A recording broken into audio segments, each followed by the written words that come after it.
To receive the Golden Apple Award is an honor, and I am truly humbled. When reflecting on the award credo, I am drawn to the statement, we believe the purpose of education is not only for personal gain and the development of society, but for the transformation of the world. Teaching has always been more of a mission than a profession for me, and I have always believed that what sets Catholic education apart from public and other private systems is that we in Catholic education truly educate the entire person. Young people are able to obtain a fine academic education at many schools, but Catholic schools develop students who will use the education they have received to transform the world in which they live. Over the past 27 years as a Catholic educator, I have spent only 10 to 20% of my time in the traditional classroom setting.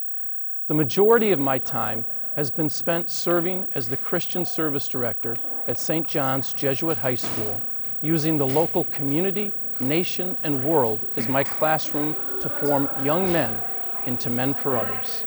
Young men who not only serve the immediate needs of the marginalized in their midst, but continually ask why injustice exists in the world and strive to find solutions.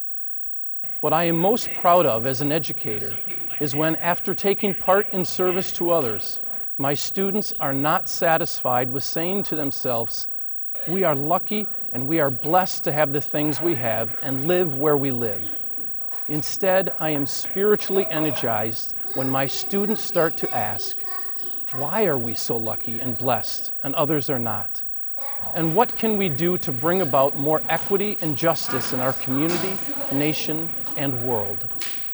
Assisting students in their journey toward developing a faith that does justice is why I have remained in Catholic education.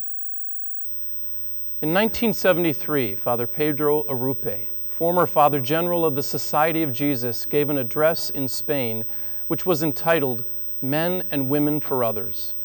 The most famous portion of his address defines for me what Catholic education is all about. And I quote, "Today our prime educational objective must be to form men and women for others. Men and women who will not live for themselves, but for God and His Christ, for the God-human who lived and died for all the world. Men and women who cannot even conceive of love of God, which does not include love for the least of their neighbors. Men and women completely convinced that love of God, which does not issue in justice for others, is a farce."